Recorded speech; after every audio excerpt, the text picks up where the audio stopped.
Hello dear students, welcome to digital learning platform of Winsome International School and today we are going to start class 9th Hindi chapter. हमने last वाले session में complete कर लिया था। Chapter का नाम है उपभोक्तावाद की संस्कृति, जिसमें हमने कुछ कटु सत्यों के बारे में चर्चा की थी और साथ ही साथ जो आज का आडंबर भरा जो जीवन लोग जी रहे हैं उसकी आलोचना भी हम फुल टू कर चुके है ना।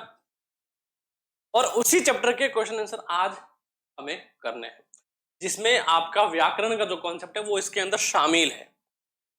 तो थोड़ा उस नजरिए से आपका इंपॉर्टेंट हो जाता है। तो क्वेश्चन नंबर पहला हमारा है कि लेखक महोदय के अनुसार जीवन में सुख से क्या अभिप्राय है। देखो, सुख का तो मतलब है ना, हर व्यक्ति के लिए अलग अलग प्रकार से है, परंतु आज का जो समय है उसमें सभी लोगों के लिए सुख क्या है कि भाई आडंबर भरा जीवन जीना, कि हमारे पास ये है वो है फलाना है ढिमका है ना। वो सबको बताएं कि देखो ये है ये है ये, तो उनमें लोग अपना सुख मानते हैं, जबकि असल में वो सुख नहीं है। तो हमारे पास है जितना है उसी में हम संतुष्ट हो, वही अच्छी और सच्चे सुख की अनुभूति है। तो लेखक के अनुसार जीवन में सुख का अभिप्राय केवल उपभोग नहीं है, अन्य प्रकार के मानसिक शारीरिक हैं, सूक्ष्म आराम भी कहलाते हैं। परंतु आजकल लोग केवल उपभोग को सुख कहने लगे हैं। अगर सुख परिभाषा आपको जाननी है तो उस व्यक्ति से जाकर पूछो जो 3-4 दिन से भूखा है और अगले दिन उसको खाना मिल जाए। उस व्यक्ति से पूछो जो लंबे समय से प्यासा है और उसको पानी मिल जाए। उस समय उस व्यक्ति से पूछो जो ठंड में कांप रहा था उसको रजाई मिल जाए, है ना। उन लोगों से अगर आप सुख का मतलब पूछोगे तो वास्तविकता में वही सुख। अब कोविड का समय रहा था पिछले समय, है ना, तो असली सुख की अनुभूति उन डॉक्टर से पूछो, कितना रिलीफ। एनी टाइम 24 घंटे वो लगातार काम ही कर रहे थे, आराम का समय नहीं था, और उस सूट के अंदर उतनी इतनी हालत जो बदतर हो जाती थी।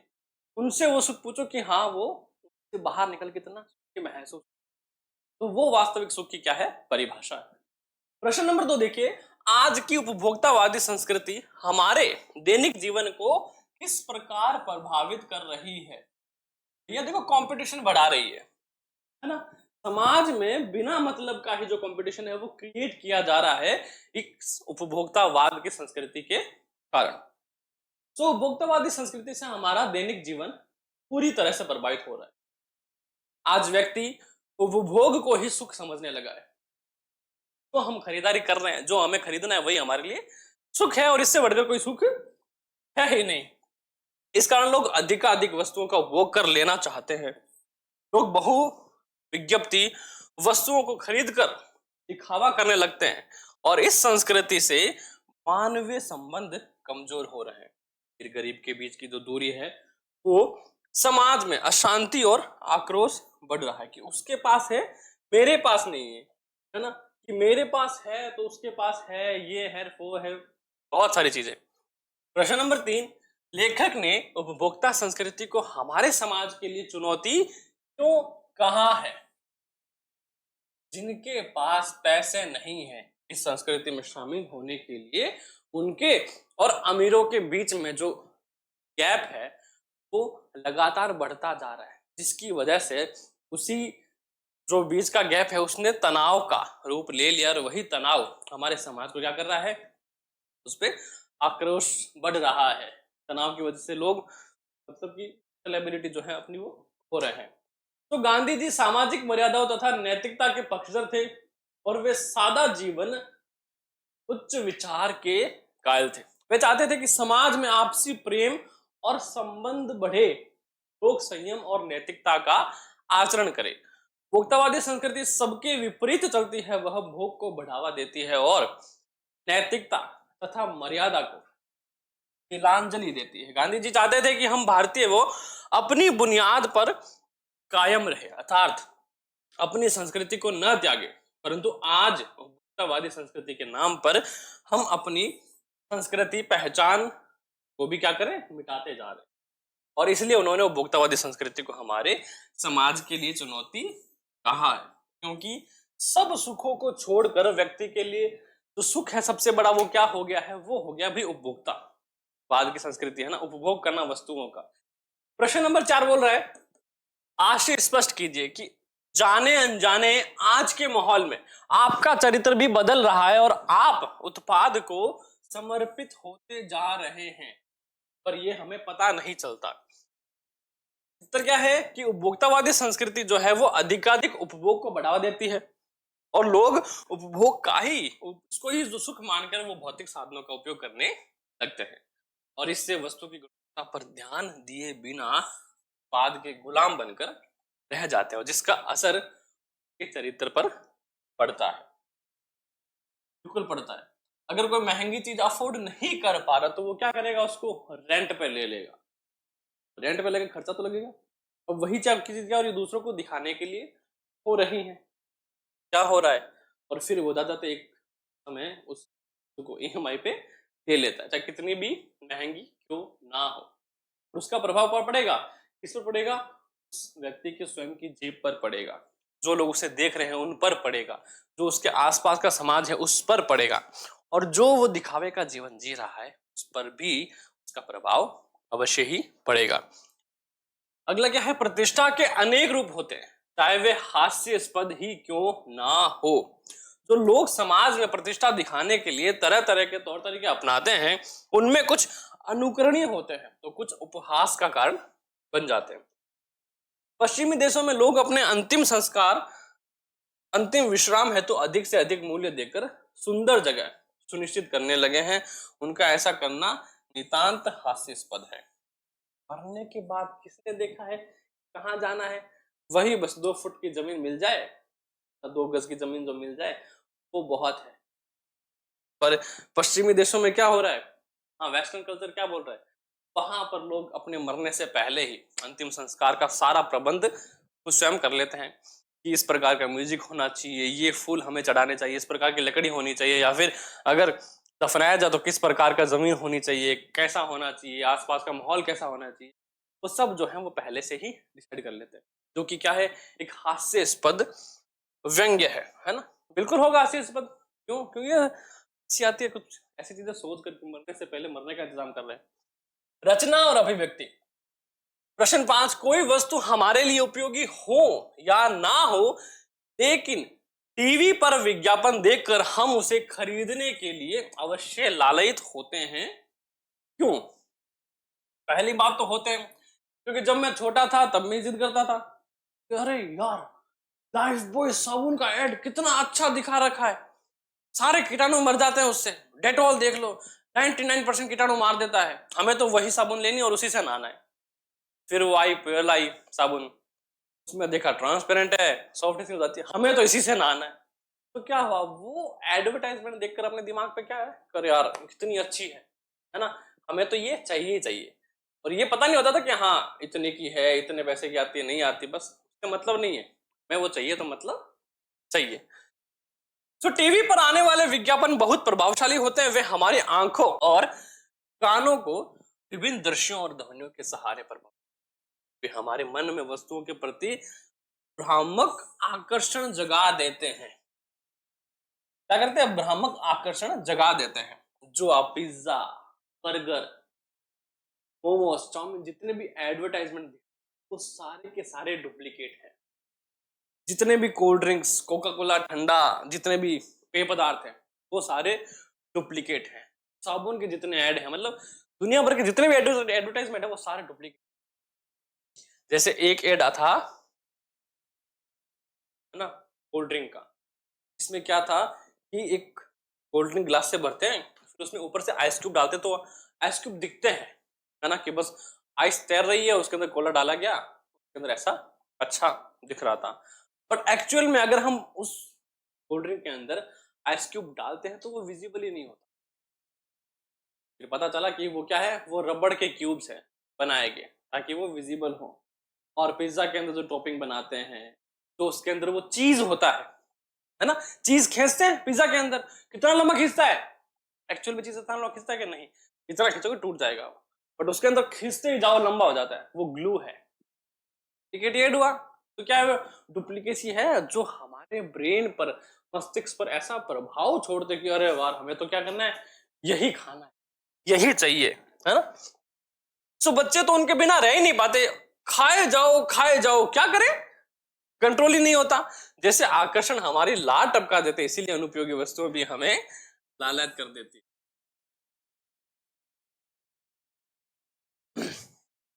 प्रश्न नंबर 6, आपके अनुसार वस्तुओं को खरीदने का आधार वस्तु की गुणवत्ता होनी चाहिए या उसका विज्ञापन। देखो, वस्तु को खरीदने के लिए उसकी गुणवत्ता मायने रखती है कि किस प्रकार की वस्तु है, कितना लंबे चलेगी और कितनी स्वास्थ्य के लिए हानिकारक है नहीं। कौन सोचता है हानिकारक है नहीं?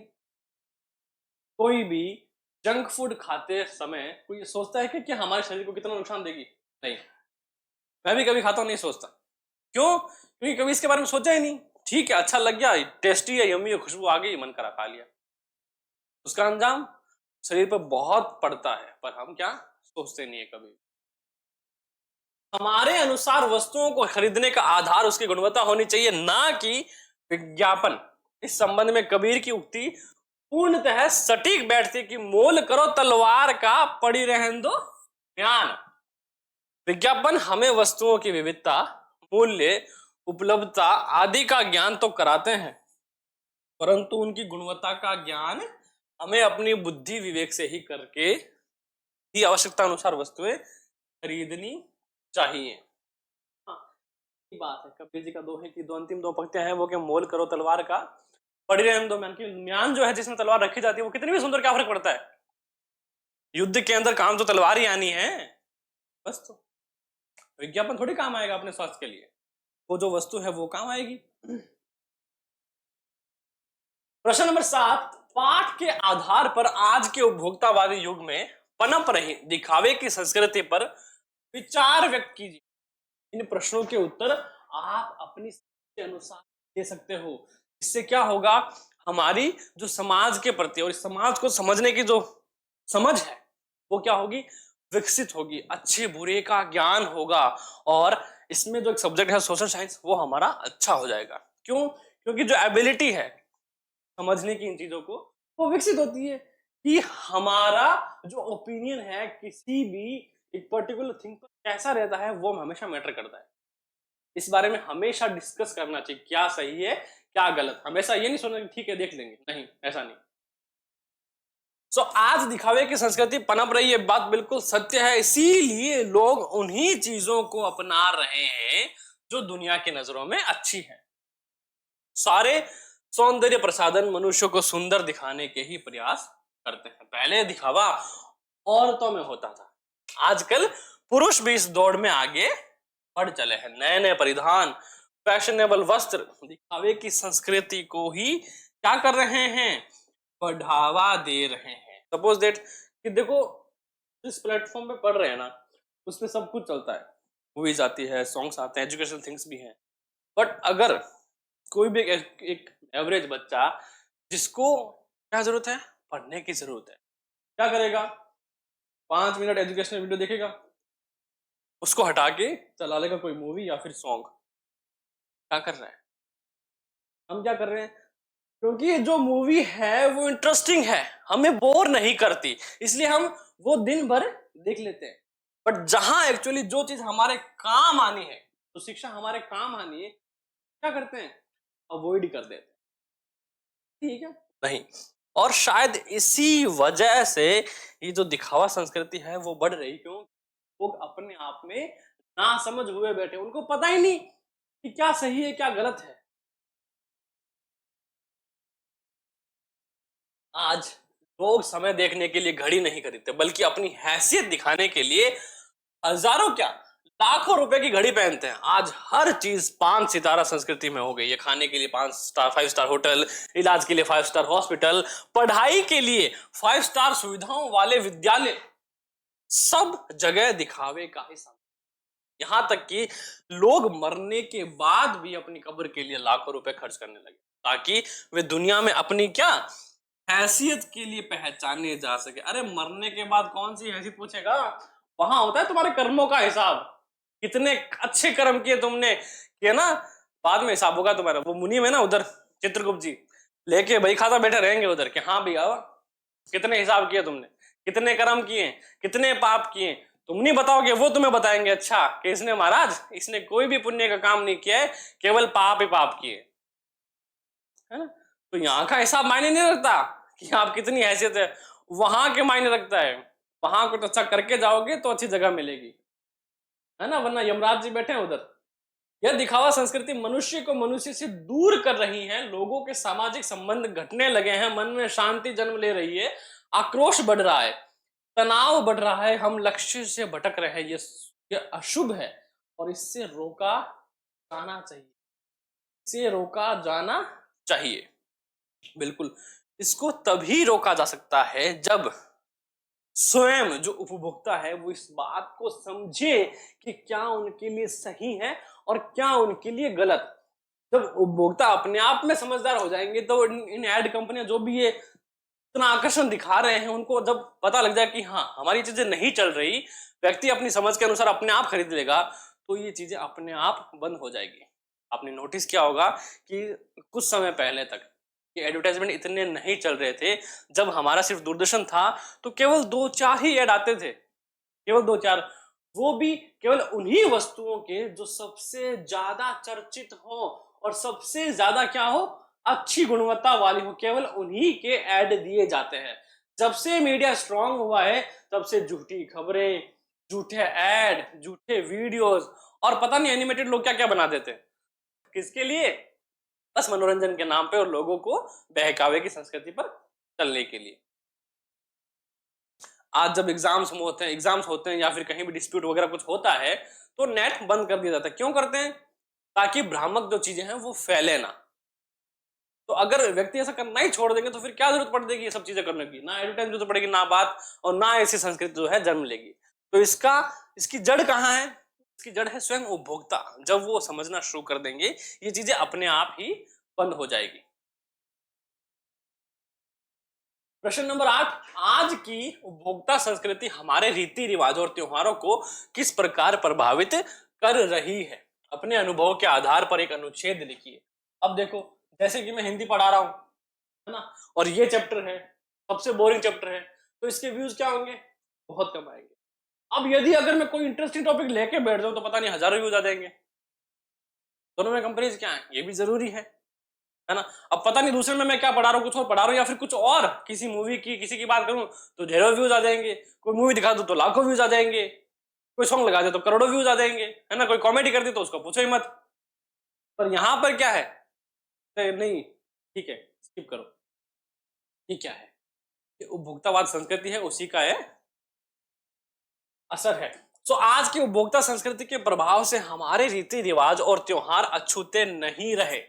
हमारे रीति रिवाज और त्योहार सामाजिक समरसता बढ़ाने वाले, वर्ग भेद मिटाने वाले, सभी को उल्लासित एवं आनंदित करने वाले हुआ, परंतु उपभोक्तावादी संस्कृति के प्रभाव से इनमें बदलाव आया।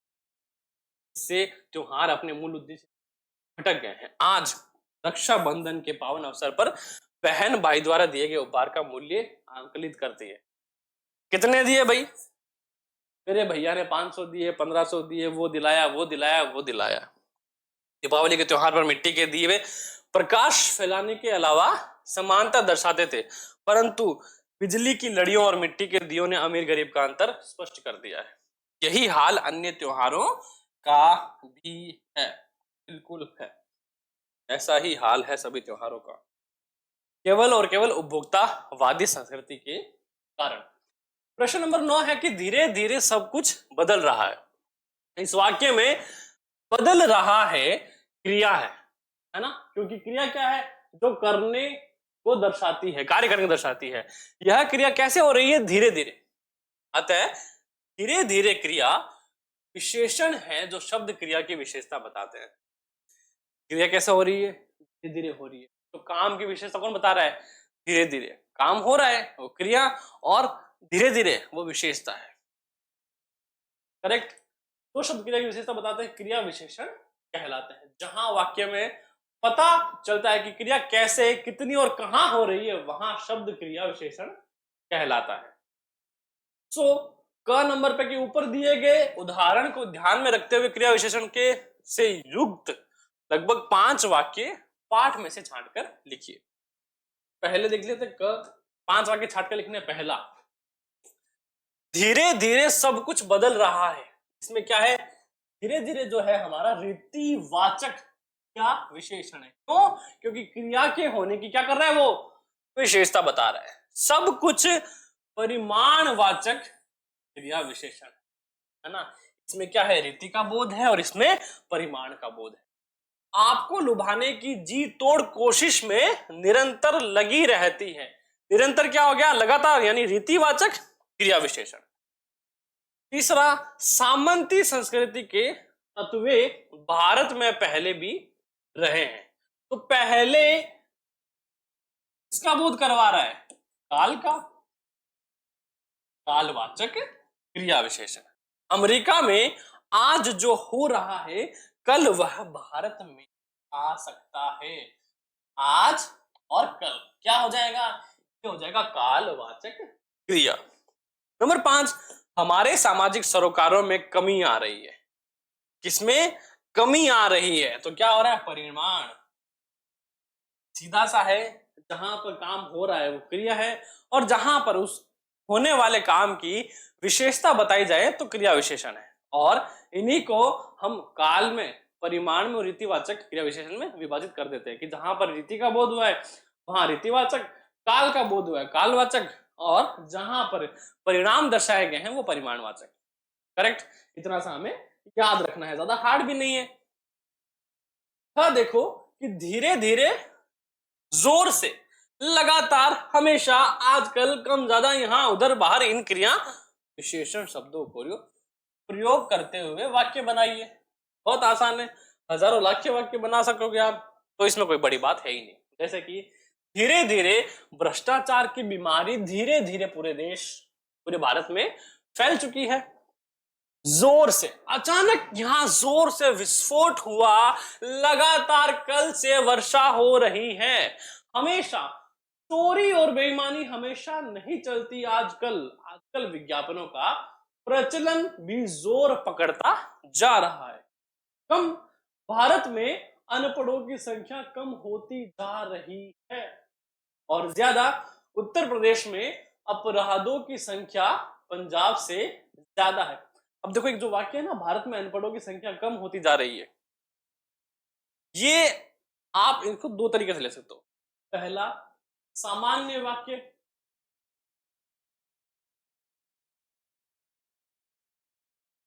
दूसरा व्यंग्य रूपी वाक्य। जैसे सामान्य वाक्य कैसा? भाई हाँ, सिंपल सा लिखा कि भारत में अनपढ़ कम है, यानी लोग शिक्षा की ओर अग्रसर हो रहे हैं। और दूसरा व्यंग्य रूपी, किस पे कटाक्ष व्यंग्य है? भुक्तावादी संस्कृति है ना चैप्टर, कि भारत में अनपढ़ों की संख्या कम हो रही है, अर्थात कि पढ़े लिखे हैं ना वो ज्यादा ज्ञानी हो गए हैं, ज्यादा बुद्धिमानी हो गए हैं, तो इसलिए क्या हो रहा है? जो एडवर्टाइजमेंट है, प्रचार है, वो ज्यादा बढ़ रहा है। तो ना, ये क्या है? ये व्यंग्य रूपी वाक्य और समान रूपी वाक्य दोनों में। यहाँ, कल तुम यहाँ आकर बैठना, वहां नहीं बैठोगे, तुम बहुत शैतानी करते हो। उधर, मैंने जानबूझकर उधर नहीं देखा। क्यों? पापा जी खड़े, पीट देंगे। बाहर, तुम चुपचाप बाहर चले जाना, उसके बाद धीरे से मैं भी आ जाऊंगा, तो हमें डांट भी नहीं पड़ेगी। निरंतर, इतनी, अच्छा ये ग वाला सिस्टम है, ठीक है ठीक है। देन नीचे दिए गए वाक्यों में से क्रिया विशेषण और विशेषण शब्द छांटकर लिखिए। कल रात से निरंतर बारिश हो रही। कब से हो रही है? कल रात से। क्या हो रही है? निरंतर वर्षा। सो निरंतर क्या है हमारा? रीतिवाचक क्रिया विशेषण है। और दूसरा शब्द क्या है? पढ़ लेते पहले। पेड़ पर लगे पके आम देखकर बच्चों के मुंह में पानी आ गया। रसोई घर से आती पुलाव की हल्की खुशबू से मुझे जोरों की भूख लग गई। उतना ही खाओ जितनी भूख है, और विलासिता की वस्तु से आजकल बाजार भरा पड़ा है, बिल्कुल भरा पड़ा है। कितनी वस्तु ले लो आप। तो देखो, आम क्या हो चुके हैं? पक चुके हैं। तो पकना क्या है? उनकी विशेषता है हल्की। क्या बात है? हल्की, हल्का क्या है होना? उसका विशेषता है। तो हल्की हो गया विशेषण। कल रात तक, यानी कालवाचक क्रिया विशेषण। और जोरों की, जोर से, क्या हो गया? रीतिवाचक क्रिया विशेषण। अब उतना ही खाओ जितनी भूख हो, उतना ही मतलब उतना जितनी परिमाण वाचक, और मुंह में स्थानवाचक जगह का नाम ले लिया हमने। और आजकल मतलब कालवाचक क्रियाविशेषण बाजार हो गया स्थानवाचक क्रियाविशेषण, बस। और इसी के साथ हमारा चैप्टर भी खत्म। नेक्स्ट सेक्शन में करेंगे नेक्स्ट वाला चैप्टर। अगर आप मुझे पहली बार देख रहे हो, पहली बार मेरा ये क्यों देखा है, चैनल को सब्सक्राइब कर लेना। और अगर आप पहले से चैनल पर मौजूद तो लाइक करना है, कमेंट करना है, और हाँ, अपने दोस्तों के साथ शेयर जरूर करना है।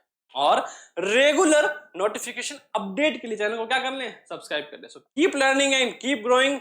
Stay tuned on Winsome international school. जय हिंद।